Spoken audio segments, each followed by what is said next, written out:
Hello friends, hopefully आप सभी लोग अच्छे होंगे। और यहाँ पे मिसलेनियस एक्सरसाइज 1 जो रेशनलाइज सिलेबस है उसके अकॉर्डिंगली हम क्वेश्चंस को कर रहे हैं। और यहाँ पे पहला क्वेश्चन जो है मैं आपको बताते भी चल रहा हूँ। अगर आपकी पुरानी वाली एनसीईआरटी है, अभी नई आपने नहीं परचेज किया, तो ये क्वेश्चन नंबर 4 था पुरानी एनसीईआरटी में। बट आप नई जो बुक है उससे उसको आप परचेज करें, वहां से पढ़ने की कोशिश करें। सो एनीवेज, जो नई बुक है आपकी उसका question number 1, show that the function f from R to. यहाँ पे देखिए जो कोडोमेन है वो रिस्ट्रिक्ट कर दिया है कि कोडोमेन जो है आपका, अगर इसकी मैं बात बोलूं तो ये -1 to 1 ओपन इंटरवल दिया है, ठीक है ना। सो ये जो फंक्शन है ultimate f from set of real numbers to open interval -1 to 1 defined by f x equal to x upon 1 plus mod x, जहाँ पे एक्स आर होगा। मतलब एक्स जो है रियल नंबर्स का मेंबर है, या यूं बोलूं एक्स कोई भी रियल नंबर है। तो आपको दिखाना क्या है, इज 1 1 एंड ऑन टू। तो आपको यही दिखाना है कि ये 1 1 भी होगा और ऑन टू भी होगा। चलिए 1 by 1। सो सोल्यूशन पे आते हैं। क्वेश्चन नंबर फर्स्ट जो है आपका, सो यहाँ पे मैं आता हूं फॉर 1 1, ठीक है ना। 1 1 दिखाना है। सो अगेन वही दो मेथड्स हैं। यहाँ पे डेरिवेटिव निकाल के भी आप दिखा सकते हैं, लेकिन इसको फंक्शन को ब्रेक करना पड़ेगा। मॉडुलस फंक्शन की प्रॉपर्टी आपको पता है, यहाँ पे भी हम वही करेंगे। अब ध्यान दीजिए, 1 1 के लिए हम दो पार्ट में, एक्चुअली पहले फंक्शन को हम ब्रेक करते हैं। तो चलिए यहाँ पे दो केसेस लेंगे। पहला केस जो है, इफ मैं लिखूंगा वी कंसीडर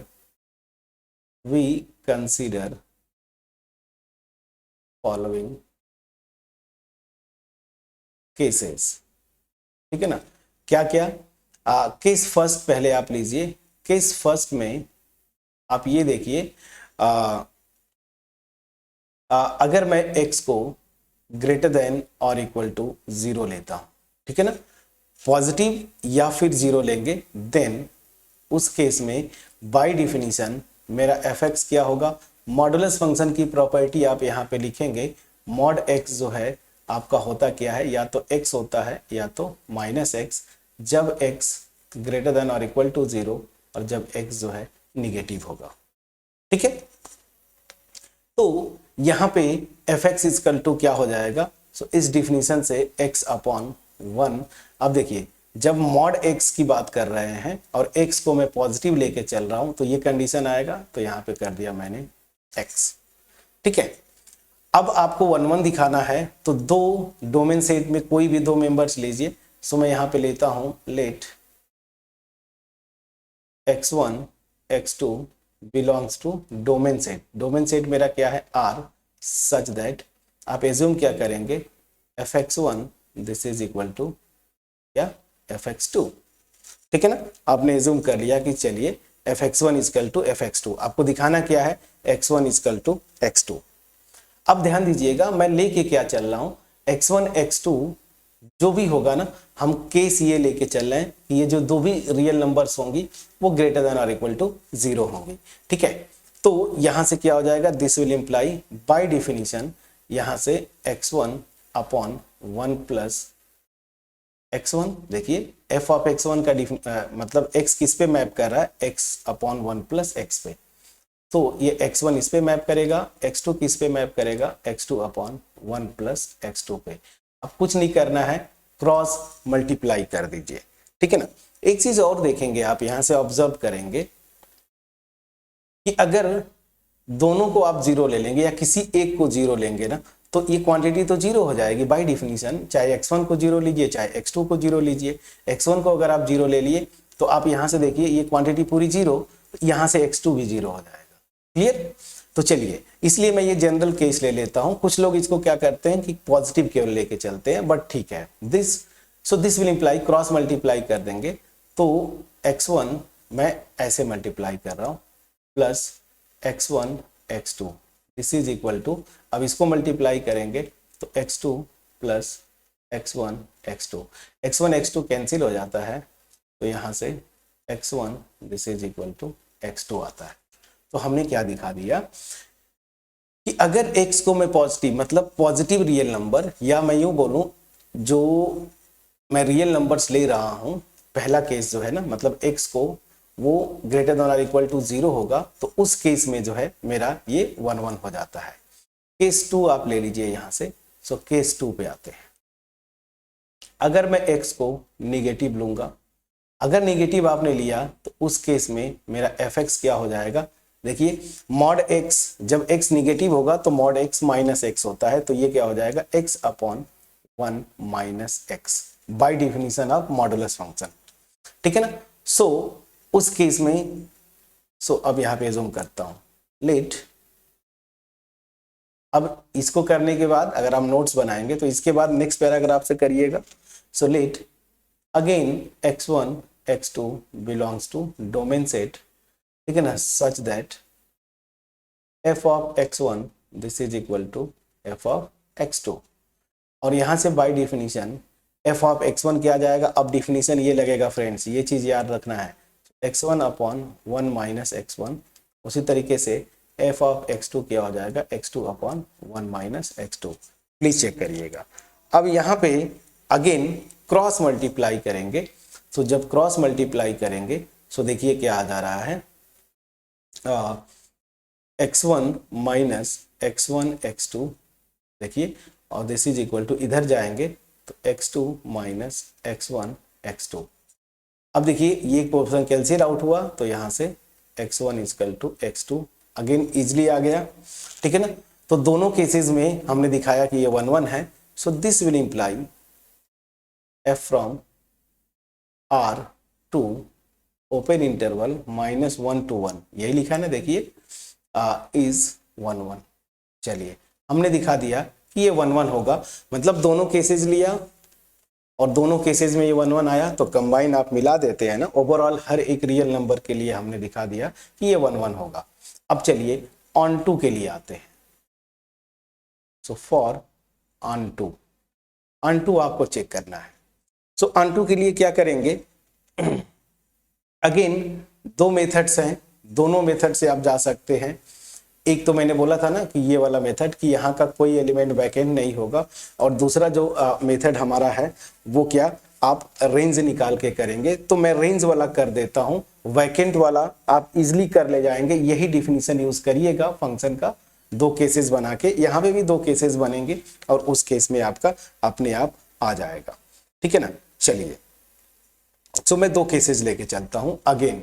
तो केस 1 में वही चीज जो हमने किया था, if x is greater than और इक्वल टू 0, ठीक है ना। सो देन उस केस में देन मेरा y इक्वल टू fx, ये क्या हो जाएगा डिफिनीशन से 1 अपॉन 1 प्लस x, ठीक। अब इस फंक्शन के डोमेन की बात, सॉरी x अपॉन होगा x अपॉन 1 प्लस x।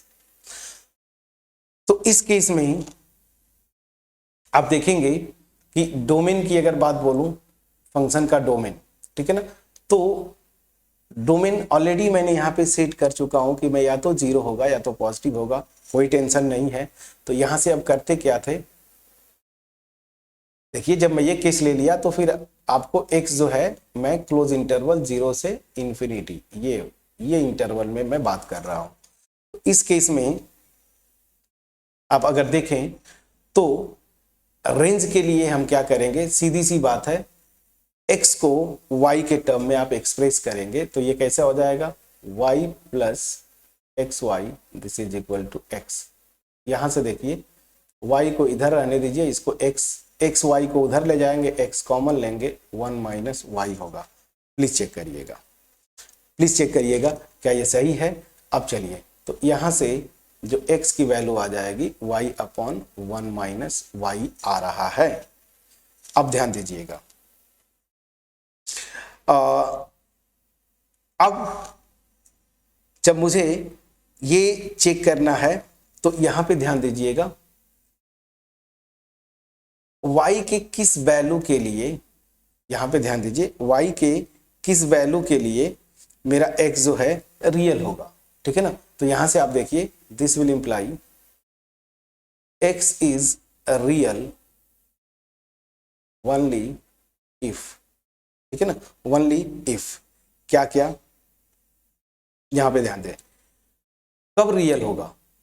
तो आप अगर ऐसे देखें तो सीधी सी बात है, पहली चीज कि y को जो है 1 के इक्वल नहीं होना है, क्योंकि y अगर 1 से बड़ा हो गया, ध्यान दीजिएगा ना, यहाँ पे y अगर 1 से बड़ा की बात छोड़िए, y हम सीधे सीधे अगर 1 लेते हैं तो 1 जैसे लेंगे तो ये नीचे 0 होगा, तो x इन्फिनिटी की तरफ भागेगा, तो मतलब y को 1 नहीं होना है। एंड जो कंडीशन है, एंड कंडीशन क्या है, ध्यान दीजिएगा, x को यहां पे मैं लेके चल रहा हूं ना कि x इज ग्रेटर देन और equal to 0, so and as x greater than और इक्वल टू 0, ठीक है ना, सो y किस रेंज में आएगा वो देखिए।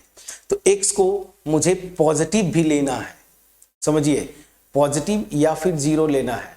तो यहां इस केस में जो y किस रेंज में आएगा, यहां से आप देखिए x को मैंने ये लिख दिया। अब ध्यान दीजिए, अगर आप फॉर एग्जांपल y को ग्रेटर देन 1 लेते हैं, ठीक है ना, यहाँ पे मैं आपको एक्सप्लेन मतलब मैं लिख भी देता हूँ, अगर y को 1 से बड़ा आप लेंगे तो y को 1 से बड़ा for example y equal to 2 ले लीजिए, तो यहाँ पे देखिए x इक्वल टू क्या हो जाएगा 2/1 माइनस 2, तो अल्टीमेट ये वैल्यू -2 हो जाएगी, मतलब x निगेटिव हो गया, जबकि मुझे मैं केस क्या लेके चल रहा हूँ कि x ग्रेटर देन और इक्वल टू 0। सो इसका मतलब क्या हुआ कि y जो है मेरा 1 से बड़ा हो नहीं सकता, हाँ मतलब 1 से छोटा आप ले सकते हैं, ठीक है ना। तो दैट मीन्स यहाँ पे पॉसिबिलिटी क्या हुई कि दिस, सो मैं लिख रहा हूँ if y not equal to 0 and as x is greater than और इक्वल टू 0, तो y की जो पॉसिबिलिटी आ रही है, y की पॉसिबिलिटी क्या होगी, या तो ये 0 होगा या ठीक है या 0 से बड़ा लेंगे, लेकिन 1 से छोटा मुझे ध्यान दीजिएगा लेना पड़ेगा, क्योंकि y को 1 से बड़ा मैं ले नहीं सकता। y को जैसे ही 1 से बड़ा लूंगा, ध्यान दीजिएगा, y को 1 से बड़ा आप लेंगे, ये मैंने एक एग्जांपल लेके बताया, x निगेटिव हो जाएगा, जो कि पॉसिबिलिटी नहीं है। एक और चीज आप बोलेंगे सर y को निगेटिव भी तो ले सकते हैं, y को जैसे ही निगेटिव लेंगे फ्रेंड्स, तो ये वाला नीचे वाला पोर्शन तो पॉजिटिव होगा, लेकिन जैसे यहाँ पे आएंगे जैसे -1, तो x निगेटिव हो जाएगा। तो अगेन इस मेन कंडीशन को मेरा सेटिस्फाई नहीं करेगा, तो मेरी एक ही पॉसिबिलिटी है y को दिस, तो वही मैंने लिखा ओनली इफ रियल होगा जब ये and as x is greater than और equal to 0 y must be this. So this will imply, इस केस में जो मेरा रेंज आएगा, रेंज f, इस केस में वो क्या आ रहा है, क्लोज इंटरवल 0 से 1 ओपन। प्लीज बोलिएगा मैंने ये एक्सप्लेन कर पाया कि नहीं। मैं पहले से लेके चल रहा हूं कि x ग्रेटर देन और इक्वल टू 0, उस केस में y लिया, मैं x को y के टर्म में एक्सप्रेस किया, और क्या करते थे रेंज निकालने के लिए, यहाँ पे मैं सीधी सी बात है, यहाँ पे मैं इस फंक्शन का डोमेन निकालता था। डोमेन मतलब ऐसा y की वैल्यू जिसके लिए x रियल हो, लेकिन यहाँ पे कंडीशन एक और साथ साथ लेके चल रहे हैं कि x को ग्रेटर देन और इक्वल टू 0 होना चाहिए। तो पहली चीज x रियल तब होगा जब y नॉट इक्वल टू 1, मतलब 1 के इक्वल नहीं होगा। दूसरी चीज मैं यहाँ से ये देख रहा हूँ कि x अगर ग्रेटर देन और इक्वल टू 0 है, तो y को मैं निगेटिव भी नहीं ले सकता, निगेटिव लूंगा तो x निगेटिव हो गया, एज वेल एज y को मैं 1 से बड़ा भी नहीं ले सकता। तो अल्टीमेट इसी इंटरवल में मुझे लेना पड़ेगा y की वैल्यू, तभी जाके x जो है रियल होगा, as well as x must be greater than और इक्वल टू 0। क्लियर समझ में आया फ्रेंड्स। तो चलिए अब आ जाते हैं केस 2। केस 2 में मैं x को क्या ले लेता हूं, निगेटिव। जब x को निगेटिव लेंगे तो उस केस में मेरा y क्या आएगा, fx। फंक्शन के डिफिनीशन से ऊपर आपने लिखा था x/1 माइनस x। अगेन आप यहां पे देखिए, तो ऑलरेडी मैं x को निगेटिव लेके चल रहा हूं, तो अगेन वही रूल होगा कि x को मैं y के टर्म में लिखूंगा, और x को y के टर्म में लिखने के लिए आप क्रॉस मल्टीप्लाई करिए, y minus x y this is equal to x, इसको इधर ले जाएंगे तो x की वैल्यू मेरी आ जा रही है y/1 प्लस y। चलिए अब x रियल कब होगा, पहली चीज कि जब y नॉट इक्वल टू -1, जैसे ही y की वैल्यू -1 रखेंगे डिनोमिनेटर में ये पोर्शन 0 हो जाएगा, मतलब ये -∞ की तरफ टेंड करेगा ना, अगर y को आप -1 लेते हैं। तो दैट मीन्स क्या हुआ, x रियल नहीं रह जाएगा। तो इस x को रियल होने के लिए पहली कंडीशन क्या है, y not equal to -1। So x is real only if y not equal to -1। तो पहली चीज -1 नहीं हो सकता। अब दूसरी चीज पे आते हैं। देखिए x को आपको यहाँ पे पहली चीज कंडीशन है कि x निगेटिव होना है, तो y की किन किन वैल्यूज के लिए x निगेटिव होगा, अब उसको मैं फर्दर लिखता हूं। सो फर्दर फुल स्टॉप दे दीजिए, further as x is negative, ठीक है ना, x इज निगेटिव, तो y को मैं क्या क्या ले सकता हूं, ये चीज आपको ध्यान देना है। So then y must be -1 to 0, इस रेंज में आना चाहिए। अब आप बोलेंगे कि सर ऐसा क्यों है, तो देख लीजिए, अगर y को आप पहली चीज 0 लेते हैं, जैसे y की वैल्यू 0 लेंगे x की वैल्यू 0 हो जाएगी, जबकि x को निगेटिव होना है तो ये 0 इधर नहीं आएगा, -1 भी नहीं आएगा, क्योंकि मैं बताया -1 लेंगे तो x मतलब रियल नंबर नहीं रह जाएगा। अब आपके दिमाग में जो आ रहा होगा कि 1 मतलब 0 से बड़ा क्वांटिटी लीजिए, या फिर जो है इधर -1 से छोटा ले सकते हैं क्या, तो दोनों के लिए मैं आपको बताता हूं। देखिए इफ y जो है ना -1 से छोटा ले लिया आपने, ठीक है ना, -1 से छोटा ले लिया, ऐसे y is less than -1, for example y की वैल्यू -2, जैसे y की वैल्यू -2 लेंगे, यहाँ पे आइए तो x की वैल्यू मेरी क्या हो जाएगी, -2/1 और यहाँ पे -2, तो -2/-1 ये क्या हो जाएगा, x + 2, x पॉजिटिव हो गया, जबकि मेरा केस क्या है, x इज निगेटिव। मैं यही एक्सप्लेन करने की कोशिश कर रहा हूं कि y -1 से छोटा नहीं होगा। फर्दर अगर y को जो है आप पॉजिटिव क्वांटिटी लेते हैं, फॉर एग्जांपल मान लीजिए y को मैंने ले लिया फॉर एग्जांपल 1, इस केस में फॉर एग्जांपल 1, ठीक है, y को मैंने ले लिया इस केस में 1, तो जैसे ही एक y को 1 आप लेंगे, पॉजिटिव क्वांटिटी लेंगे, यही से दिख रहा है, तो x की वैल्यू क्या हो जाएगी, 1/2, जो कि पॉजिटिव हो गया अगेन, और हमें क्या चाहिए, x को निगेटिव। समझ में आ रहा है कि नहीं, तो यहां से y को पॉजिटिव लेंगे तो ये पॉजिटिव क्वांटिटी होगी, मतलब 0 से बड़ा, तब भी ये x जो कि निगेटिव है ना, तो इस वजह से ये कंडीशन सेटिस्फाइड नहीं होगा। तो दैट मीन्स क्या हुआ कि मैं y को -1 से छोटा भी नहीं ले सकता और y को 0 से बड़ा भी नहीं ले सकता, तो मजबूरी मेरी क्या है, y इसी रेंज में आएगी, और इस केस के लिए y जो है ये रेंज में था। तो यहां से इस केस में क्या हो गया, range of f this is equal to -1 से 0 ओपन इंटरवल। अब ध्यान दीजिए, हम पूरे फंक्शन की बात कर रहे थे ना, रेंज क्या होगा। सो फाइनली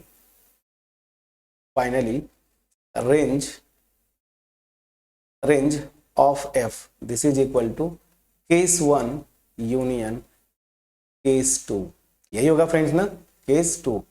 ओवरऑल फंक्शन, चूंकि ये फंक्शन कहां से कहां तक डिफाइंड है, r से दिस पे, तो r पे पूरा हम बात करेंगे x के लिए ना, तो इन दोनों केसेस में जो रेंज आया है उसका यूनियन ले लेंगे। पहले केस में आया था क्लोज इंटरवल 0 से 1 ओपन यूनियन, यहाँ पे क्या आपने निकाला है, -1 से 0, तो अल्टीमेट जब इन दोनों को लेंगे यूनियन, तो -1 से 1 आ जाएगा ओपन इंटरवल। क्लियर हुआ कि नहीं फ्रेंड्स। आप अगर रियल लाइन सिस्टम पे जाना चाहें तो आप देखिए, इस वाले को देखिए, -1 से 0 है, ये ओपन है, इधर भी ओपन है, इतना पोर्शन है। अगला जो केस है वहां पे 0 है, 0 से लेके 1 तक जा रहे हैं, 1 ओपन है, तो अल्टीमेट आप देखेंगे कि -1 से 1 के बीच में सारे रियल नंबर्स आ जा रहे हैं, तो रेंज मेरा -1 से 1 के बीच में हो गया। क्लियर। और यहां से अगर ये हुआ तो दिस इज इक्वल टू, आप देखिए कोडोमेन भी तो यही दिया हुआ है, so this is equal to codomain, और अगर कोडोमेन के इक्वल हो गया so this will imply f is onto.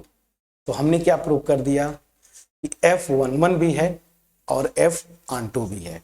तो इस क्वेश्चन को करने के लिए हमने बिल्कुल फंक्शन का, चूंकि यहाँ पे मॉडुलस फंक्शन जानबूझ के इसीलिए दिया था आपके समझ के लिए, मॉडुलस फंक्शन लगाया, ब्रेक किया दो दो पार्ट में, 1 के लिए भी दोनों पार्ट में ब्रेक किया, ऑन2 के लिए भी दो पार्ट में ब्रेक किया, और यहाँ से हमने दिखाया कि ये फंक्शन 1 भी है, ऑन2 भी है।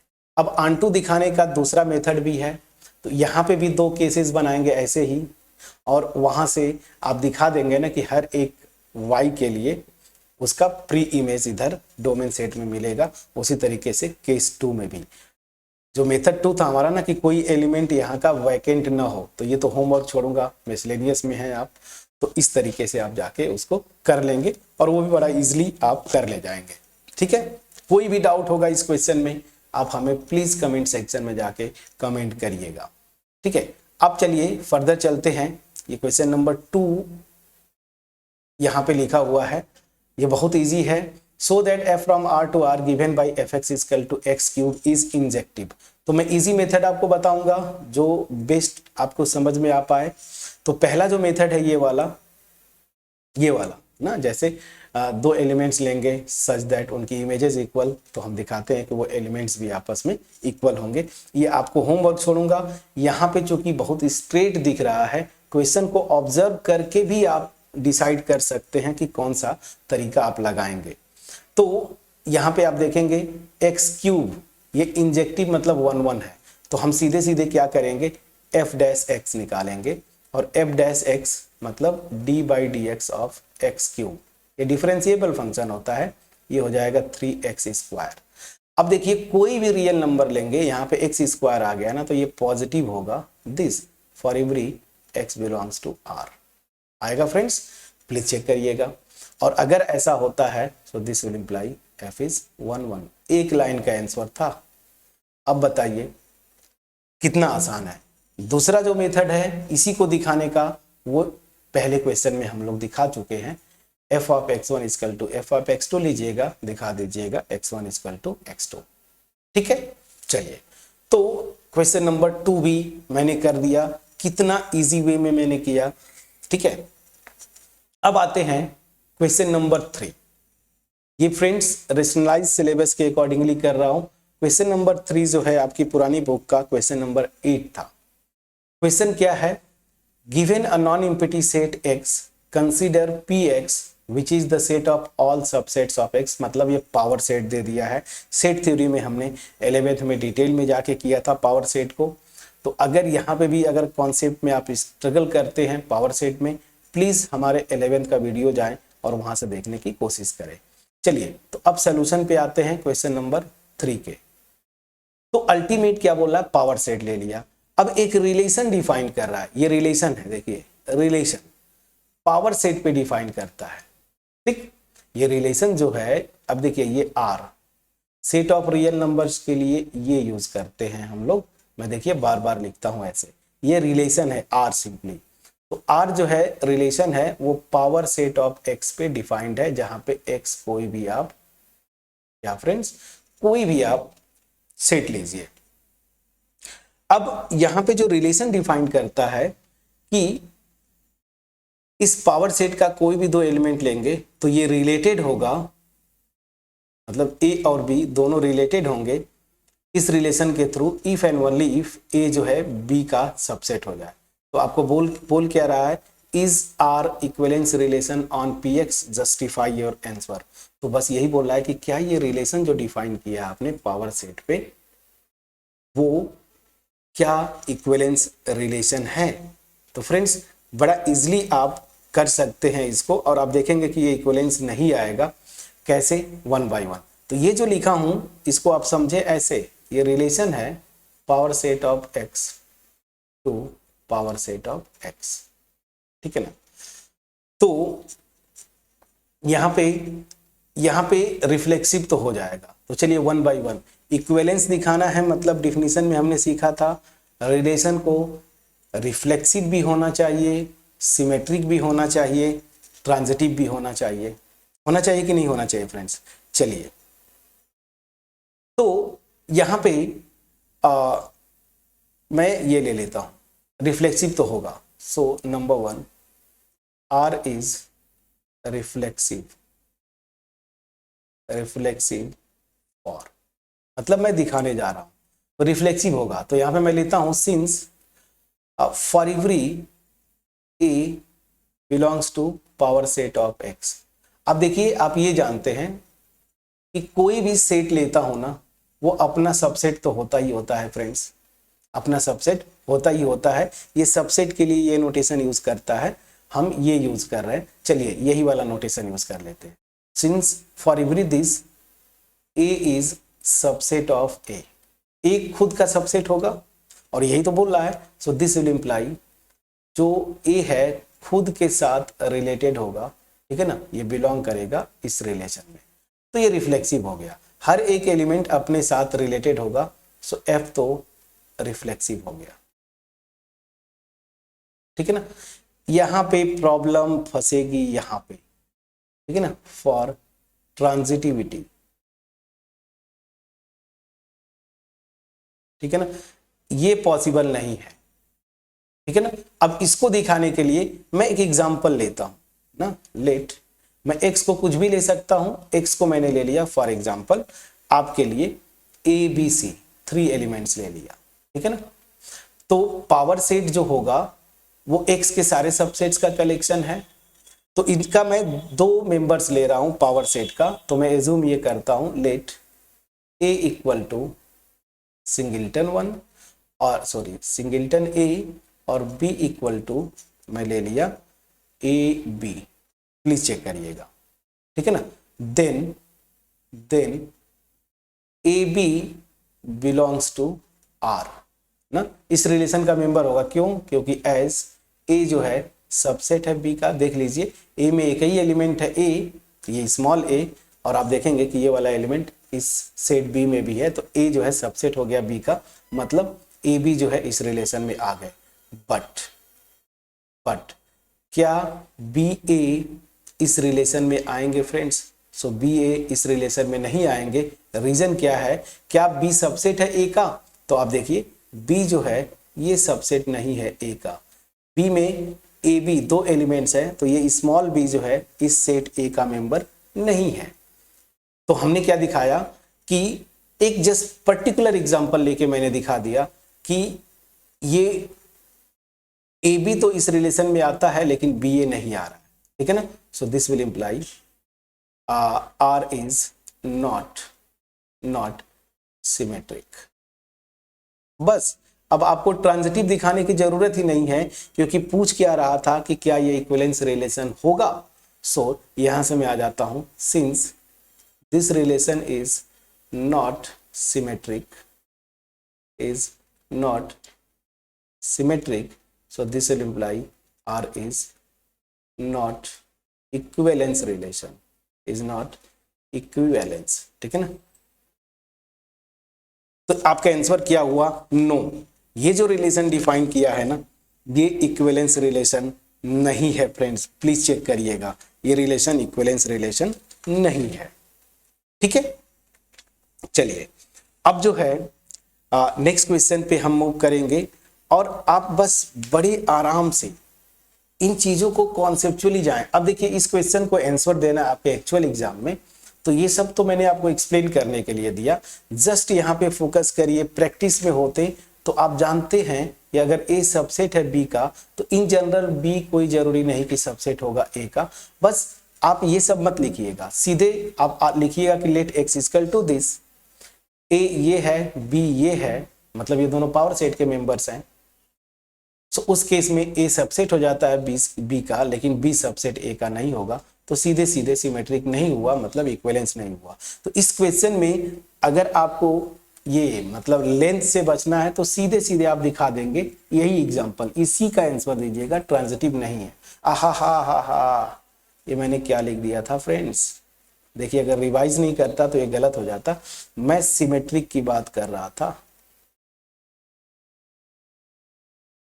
सिमेट्री की बात कर रहा था, मैं ट्रांजिटिव लिख दिया था, ठीक है, सिमेट्री की बात करनी चाहिए थी। सो चलिए इसको प्लीज करेक्ट करिएगा, ये सिमेट्रिक नहीं है।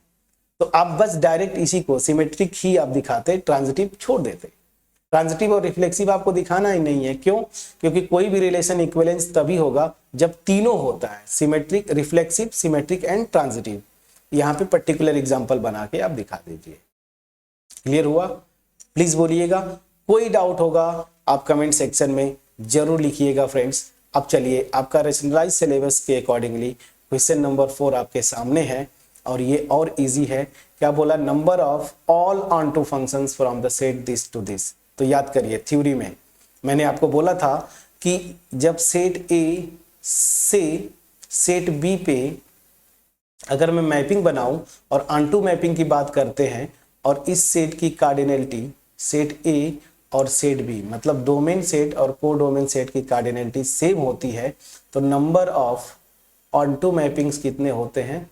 सो ऑन टू मैपिंग्स या ऑन टू फंक्शंस, चलिए यहाँ पे फंक्शंस बोल रहा है तो ऑन टू फंक्शंस कितने होते हैं, मैं इसको थोड़ा क्लियर साफ साफ लिख देता हूँ। सो ऑन टू फंक्शंस कितने होंगे? Number of on two functions कितने होते थे? n factorial. ठीक है ना? तो यहाँ पे कुछ करना ही नहीं है, सीधे सीधे मैंने आंसर आपको बताया था, तो यहाँ पे n फैक्टोरियल आपका आंसर हो जाएगा। ठीक है ना? सीधे सीधे आप लिखेंगे, रिजल्ट मैंने बताया था।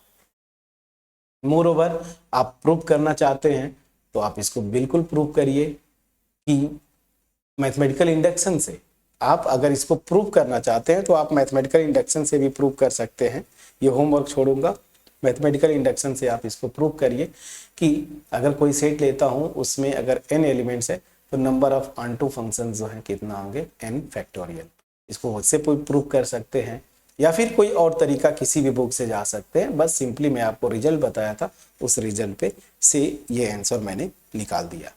ठीक है, चलिए अब आते हैं नेक्स्ट क्वेश्चन नंबर 5। हाँ, यहां से ये क्वेश्चन नंबर 5, टोटल 7 क्वेश्चंस हैं फ्रेंड्स, ये बहुत कम कर दिया है। पुरानी बुक देखते तो 19 क्वेश्चंस हुआ करते थे, लेकिन यहाँ पे केवल 7 क्वेश्चंस ही हैं। अब इस क्वेश्चन पे फोकस करिए। अब तो ये बहुत ही इजी क्वेश्चन है, मैं इसको न भी बताऊं तो चलेगा, बट ठीक है, आपको मैं ये कोशिश करता हूं एक्सप्लेन करने का। क्वेश्चन क्या बोल रहा है कि सेट, एक सेट ये लिया, दूसरा सेट ये लिया, एफ और जी दोनों सेम डोमेन और कोडोमेन के साथ फंक्शंस है। एफ का भी, एफ और जी दोनों ए टू बी, इस सेट से इस सेट पे, लेकिन एफ एक्स को डिफाइन किया x square minus x for every x belongs to a, और जी एक्स को डिफाइन किया है ये। अब आपसे बोल क्या रहा है कि क्या ये दोनों इक्वल फंक्शंस हैं? तो इक्वल फंक्शंस हम जानते हैं फ्रेंड्स, ये दोनों कब इक्वल होंगे? जब डोमेन सेट का हर एक एलिमेंट के लिए इनका जो इमेजेस होंगे ना वो इक्वल आएंगी, सेम होंगी for every x belongs to a. ये मेरा डिफिनीशन है इक्वल फंक्शन के लिए। तो मैं क्या करूंगा, इस डोमेन में जितने पॉइंट्स है ना सबके लिए मैं एफ और जी की इमेजेस निकालूंगा, दिखा दूंगा कि ये इक्वल है। तो चलिए अब तो कोई चारा नहीं है, 1 बाई 1 आप करते चलिए। तो एफ ऑफ -1, इस पे इमेज निकालिए, -1 का इमेज एफ के अंदर। फंक्शन का डिफिनीशन आपके सामने है, f of x equal to x square minus x. Please check करिए, तो यहाँ से 1 माइनस माइनस प्लस 1, ये क्या आ गया? 2। प्लीज चेक करिएगा, ये मेरा आ गया 2। उसी तरीके से यहाँ पे आप g का भी निकाल लीजिए। सो g ऑफ -1, तो g ऑफ -1 क्या होगा? अगेन यहाँ से 2 मॉड, यहाँ पे देखिए -1 माइनस हाफ, ठीक है, प्लीज चेक करिएगा, और -1 जब ये करेंगे तो माइनस, ये देखिए 3/2 होता है। तो 2 इंटू मॉड ऑफ -3/2 लेंगे, या एक स्टेप में कर देता हूँ, मॉड ऑफ -3/2 और -1। तो यहाँ से क्या हो जाएगा? देखिए मॉड लेंगे तो पॉजिटिव हो जाता है ना, तो बस बाहर 3/2 आएगा, और ये -1, 2 से कैंसिल, 3 - 1 कितना हो जाएगा? 2। तो मैंने देखा कि f of -1 equal to f of -1, sorry g of -1। तो this implies f of -1 this is equal to g of -1, this is 2।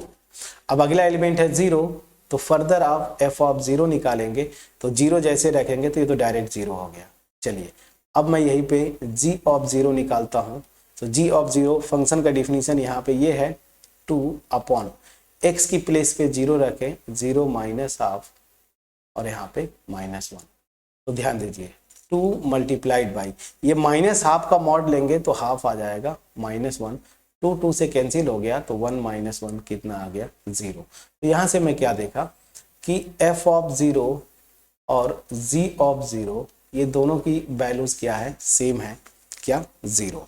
उसी तरीके से एक और है, उस पर भी निकाल लीजिए, f ऑफ 1 जरा निकालिए।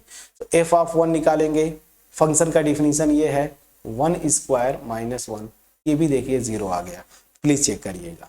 उसी तरीके से g ऑफ 1 निकालने की कोशिश करिए, तो g ऑफ 1 निकालेंगे, सो 2 ब्रैकेट में 1 माइनस हाफ और यहाँ से माइनस 1, तो यहाँ से देखिए 2, और इसको जब निकालेंगे तो ये हाफ होगा, मॉडुलस के बाहर हाफ हो गया, -1, तो ये देखिए 1 माइनस 1 0। तो हमने यहाँ से क्या दिखा दिया कि f of 0 this is equal to g of 0, और दिस इज क्या कर रहा हूँ, चलिए कोई इशू नहीं, g f of 1 g of 1 ये भी क्या होता है, 0। प्लीज चेक करिएगा, ठीक है, प्लीज चेक करिएगा। अब लास्ट पॉइंट है सेम, बस मैं कैलकुलेशन किया, मुझे होमवर्क छोड़ना चाहिए था आपको। चलिए f ऑफ x क्या क्या डिफिनीशन है, एक्स स्क्वायर माइनस एक्स मतलब 2 स्क्वायर माइनस 2, तो 4 माइनस 2 कितना हो गया, 2, और g ऑफ 2 ले लीजिए, g ऑफ 2 के लिए यहाँ पे 2 mod 2 minus half upon minus 1, ये हो जाएगा 2, यहाँ से 2 2 जा 4 मतलब 3/2 हुआ, 3/2 माइनस 1, अल्टीमेट 3 माइनस 1 कितना हो गया, 2। यहाँ पे भी मैं देख रहा हूँ f of 2 this is equal to g of 2 this is equal to 2। तो हमने क्या क्या देखा फ्रेंड्स, डोमेन में जितने पॉइंट्स थे सबके लिए मैंने देखा -1 पे, 0 पे, फिर 1 पे, फिर देखा मैंने 2 पे। तो यहाँ पे आप लिखिए since f of x this is equal to g of x for every x belongs to, जो डोमेन सेट है इसका मतलब क्या हो जाएगा, f इक्वल टू g, ठीक है ना। तो आंसर क्या होगा, यस, ये दोनों आपस में इक्वल हैं, आपने जस्टिफाई किया। अब 2 मल्टीपल चॉइस क्वेश्चंस थे और ये थोड़े अच्छे क्वेश्चंस थे, इनको थोड़ा सा फोकस करिए। क्वेश्चन नंबर 6 पे चलते हैं। क्वेश्चन नंबर 6 में यही से स्टार्ट करता हूं आपके एक्सरसाइज का। MCQs क्या बोला, लेट ए में ये 3 एलिमेंट्स है, then the number of relations containing 1,2 and 1,3 which are reflexive, symmetric but not transitive is, क्या होगा, ठीक है ना। यहां पे नंबर ऑफ रिलेशंस पूछ रहा है जो कि इन दोनों को कंटेन करे, लेकिन वो रिफ्लेक्सिव सिमेट्रिक तो हो लेकिन ट्रांजिटिव ना हो। तो बस फ्रेंड्स सीधी सी बात है, क्वेश्चन नंबर 6 का मैं मान लीजिए पहला रिलेशन बनाना चाहता हूं R1, रिफ्लेक्सिव होना है तो याद करिए इस सेट का हर एलिमेंट अपने साथ रिलेटेड होगा। तो यहाँ पे क्या क्या आना कंपलसरी है, पहले ये लिख लीजिए। रिफ्लेक्सिव होने के लिए 1 1 2 2 और 3 3 ये कंपलसरी है। सिमेट्रिक लाना है, सिमेट्रिक के लिए मैं अब आपको बता रहा हूं। सिमेट्रिक होने के लिए क्या था कि अगर एक्स वाई आए इस रिलेशन में तो वाई एक्स भी आए, तो ये तो खैर ठीक है, लेकिन बोल रहा है ना इन दोनों को आना है। जब इन दोनों को आना है तो अगर 1 2 को आप लेते हैं तो 2 1 भी आना चाहिए। प्लीज चेक करिए, अगर एक्स वाई है तो वाई एक्स भी आना चाहिए सिमेट्रिक के लिए, तो ये भी आ गया। अब यहाँ पे बोला है 1 3 को आना है, 1 3 को आना है तो ऑब्वियस सी बात है 3 1 को भी आना पड़ेगा, ठीक है ना। अब देखिए अगर मैं इतना केवल छोड़ता हूं, ध्यान दीजिएगा, तो ये रिलेशन रिफ्लेक्सिव भी है और सिमेट्रिक भी है। ये रिफ्लेक्सिव भी है, ठीक है ना, प्लस सिमेट्रिक भी है, प्लस सिमेट्रिक भी है, ठीक। अब जरा देखिए क्या ये ट्रांजिटिव है, तो यहां पे एक चीज अगर आप देखें तो 1 2 यहां पे देखिए 2 1 और ये यहां से बन गया, ये देखिए, ये देखिए 2 1 ये देखिए और 1 3 ये दोनों इस रिलेशन में हैं। तो अगर ये ट्रांजिटिव होता, देखिए 2 1 मतलब देखिए ए बी बी सी, तो ए सी भी आना चाहिए, तो मतलब 2 3 को भी इस रिलेशन में आना चाहिए। लेकिन आप देख रहे हैं कि 2 3 जो है ना इस रिलेशन में नहीं आता है। 2 3 कहाँ है, ध्यान दीजिए, ठीक है। तो ये सबसे छोटा रिलेशन बनेगा, ठीक है ना, ये सबसे छोटा रिलेशन बन रहा है जो मैंने R1 बनाया है इस सेट ए पे, जो कि रिफ्लेक्सिव है, सिमेट्रिक है, लेकिन देखिए ये क्या शो करता है कि ट्रांजिटिव नहीं है, तो नॉट ट्रांजिटिव, नॉट ट्रांजिटिव। अब ये तो हो गया, ठीक है।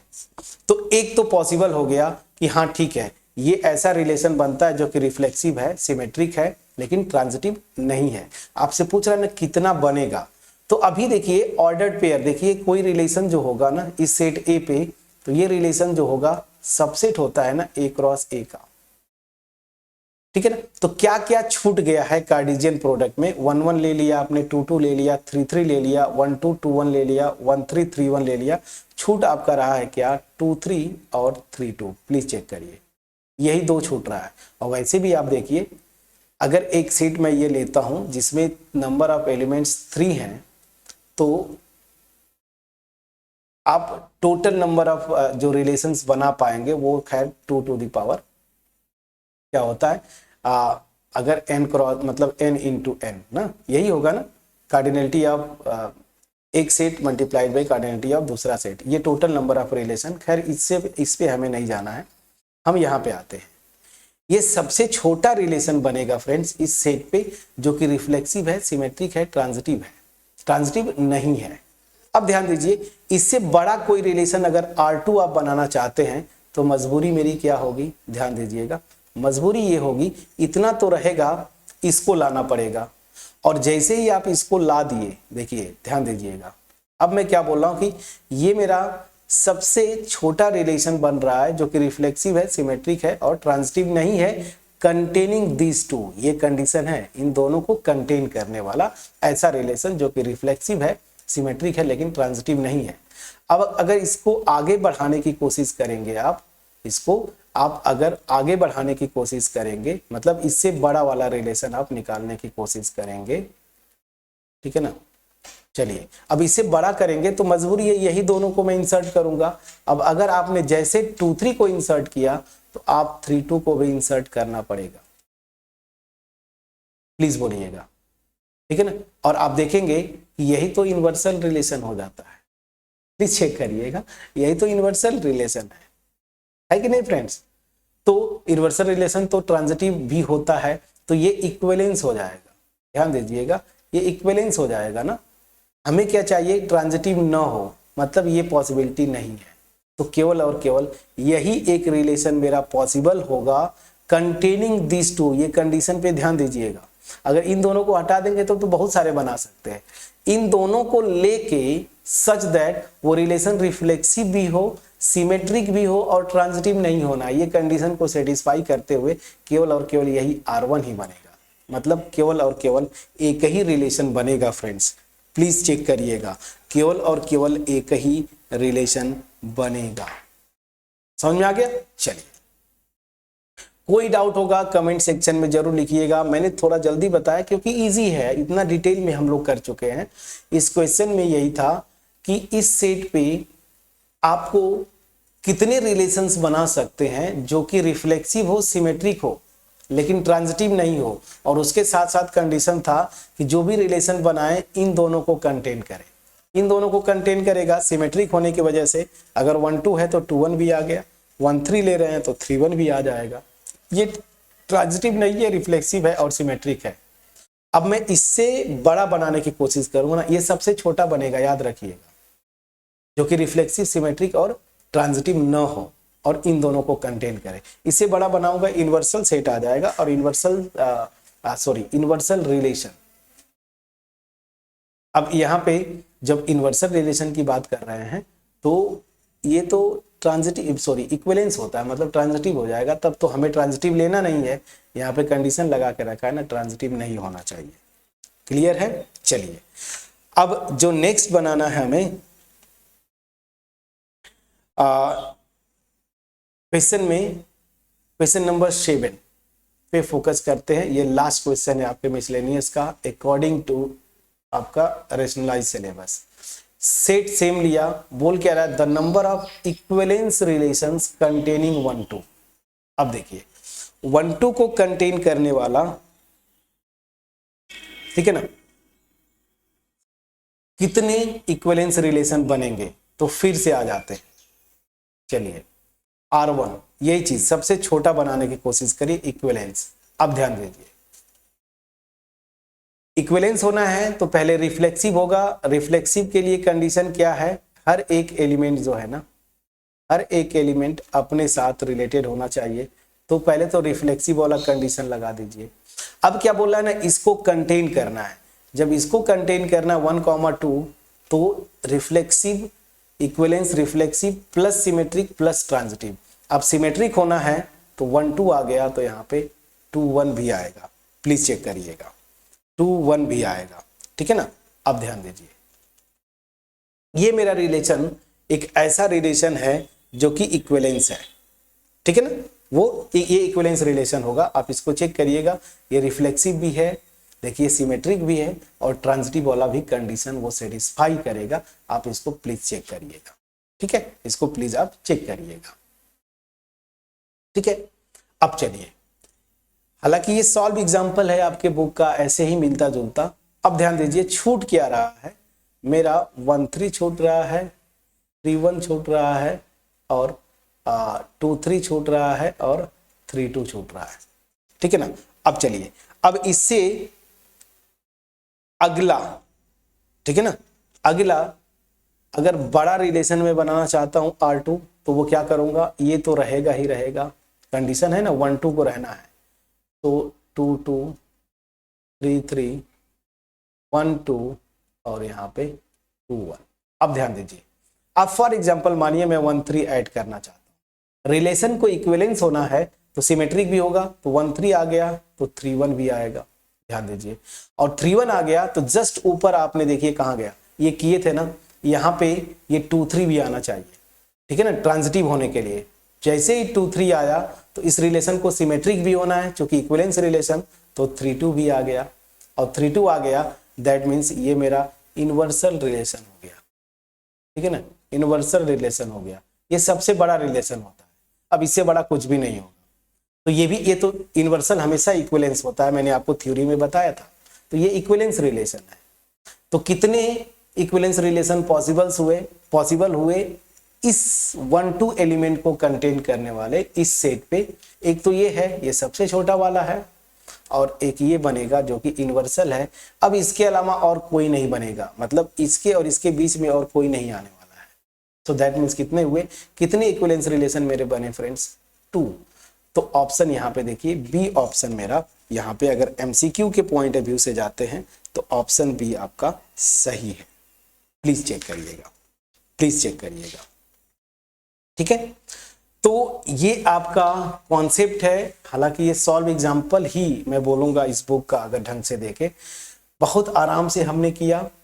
इस क्वेश्चन में पूछ रहा था, पहला क्वेश्चन में क्या था, ये वाला एमसीक्यू में ट्रांजिटिव ना हो, उसकी वजह से केवल एक ही बना, क्योंकि अगर इनवर्सल आप आ जाएगा, ये तो इक्विवेलेंस होता है ना, मतलब ट्रांजिटिव भी हो जाएगा। हमें ट्रांजिटिव नहीं चाहिए था, इसलिए केवल एक पॉसिबल था। लेकिन यहाँ पे आपको इक्विवेलेंस बोल रहा है, तो इक्विवेलेंस के लिए या तो इसको केवल ये रहेगा, और इससे बढ़ाने की कोशिश करेंगे ना, कोई भी देखिए इसमें से कोई एक लेंगे तो आपको बाकी ये जो 4 छोड़ रहे थे ना, इन सबको लेना पड़ेगा। और जैसे ही लिया आपने, ये क्या हो जाएगा, इनवर्सल रिलेशन, और इनवर्सल रिलेशन इक्विवेलेंस होता है। तो अब R1 और R2 के बीच में और कोई रिलेशन नहीं आएगा जो कि इक्विवेलेंस हो। दैट मीन्स केवल और केवल 2 ही इक्विवेलेंस रिलेशन पॉसिबल है, ठीक है। कोई डाउट होगा आप कमेंट सेक्शन में लिखिएगा। फिर भी मैंने अपने तरीके से बेस्ट पॉसिबल कोशिश किया है, ठीक है ना, बहुत प्यार से आराम से समझाने का। और जहाँ पे कुछ कुछ होमवर्क्स दिए हैं मैंने, वो आप जरूर ट्राई करिएगा, ठीक है ना। होपफुली मेरा एफर्ट आपके पास पहुँच पाया होगा। सो मेरी तरफ से एक जो आपका चैप्टर 1 है 12 का, उसमें इतना ही। और मैं इतना इस एक्सपेक्टेशन के साथ ये चैप्टर फिनिश कर रहा हूँ कि अब आपको कहीं से कोई क्वेश्चन घुमा के दे, आप कर ले जाएंगे, ठीक है। वीडियो पसंद आई हो, अपने फ्रेंड्स के साथ शेयर जरूर करिएगा, चैनल को सब्सक्राइब करिएगा, ठीक है ना। और याद रखें, आपका एप्रिसिएशन ही मोटिवेट करता है हमें इस तरह की वीडियोस बनाने के लिए। सो नेक्स्ट जो आपका जो बुक है, मतलब जो रेशनलाइज बुक है, उसका जो चैप्टर नंबर 2 है वो इनवर्स ट्रिग्नोमेट्रिक फंक्शंस, और यहाँ पे भी इनवर्स ट्रिग्नोमेट्रिक फंक्शंस में भी बहुत कुछ पोर्शन कट किए हैं फ्रेंड्स, बहुत कुछ मतलब कुछ क्वेश्चंस कट किए हैं, ठीक है ना। तो आप रेशनलाइज बुक ही खरीदें, मैं बार बार बोल रहा हूँ, उस बुक से पढ़ें, आपका एफर्ट कम लगेगा, आपका जो बोलते हैं ना इफेक्टिव प्रिपरेशन हो पाएगी आपके एक्चुअल बोर्ड के लिए। तो नई बुक आप लीजिए अगर आप 2023-24 सेशन के लिए आप एनरोल्ड हैं 12 एग्जाम देने के लिए तो, ठीक है। सो अगेन रेशनलाइज सिलेबस के अकॉर्डिंगली ही हम इनवर्स ट्रिग्नोमेट्रिक फंक्शंस स्टार्ट करेंगे, थ्योरीज करेंगे, ठीक है, और उसके बाद फिर जो है एक्सरसाइजेस करेंगे उनके। बट मैं यही बोलूँगा नेक्स्ट जो टॉपिक हम स्टार्ट करें चैप्टर 2, उस पे आने से पहले जो ट्रिग्नोमेट्रिक फंक्शंस हमने 11th-12th में किया था ना, सॉरी 12 बोल रहा हूँ, 11th में किया था, साइन कोसाइन टैन ये सब किया था हमने ना, एक बार थोड़ा सा आप देख के आइएगा, और वहाँ पे हमें ज़रूरत पड़ेगी ये इनवर्स जो हमने किया ना, बाइजेक्टिव होना चाहिए इनवर्स एग्जिस्ट करने के लिए, ये भी मैंने आपको बताया था। तो चलिए यहाँ पे इतना ही मैं फिनिश करूँगा, इतने पे नेक्स्ट वीडियो में मिलते हैं, तब तक अपना ख्याल रखिए, पढ़ाई करते रहिए। Thank you so much friends.